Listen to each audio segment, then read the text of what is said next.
Objectif Santé, le magazine de la santé avec HPM, votre partenaire santé. En France, près de 9 femmes sur 10 en âge d'avoir des enfants utilisent une méthode contraceptive pour ne pas tomber enceinte. Pilule stérilée ou implant, le gynécologue Olivier Descamps fait le point sur ces différentes méthodes.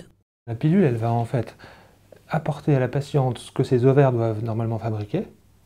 Donc au niveau circulant dans le sang de la patiente, il y aura une quantité d'hormones qui sera la quantité qui est nécessaire pour la patiente. Les ovaires détectant cela, les ovaires se mettront au repos. Et donc, comme ils ne travailleront pas, la patiente n'ovulera pas et elle ne tombera pas enceinte. Le stérilet, c'est un petit morceau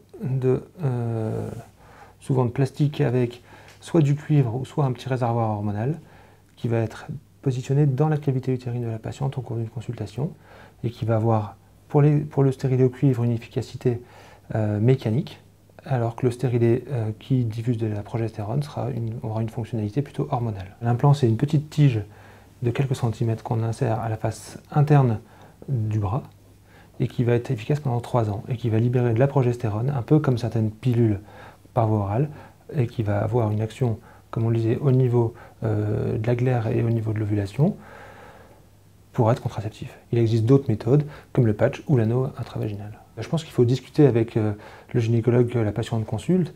On doit déjà éliminer les méthodes qui sont contre-indiquées. Et une fois qu'on a éliminé ces méthodes-là, on propose à la patiente chaque méthode avec ses avantages et ses inconvénients. Et c'est la réflexion de la patiente, compte tenu du contexte de vie, de son âge, de son désir de grossesse, qui fera qu'elle optera pour telle ou telle technique.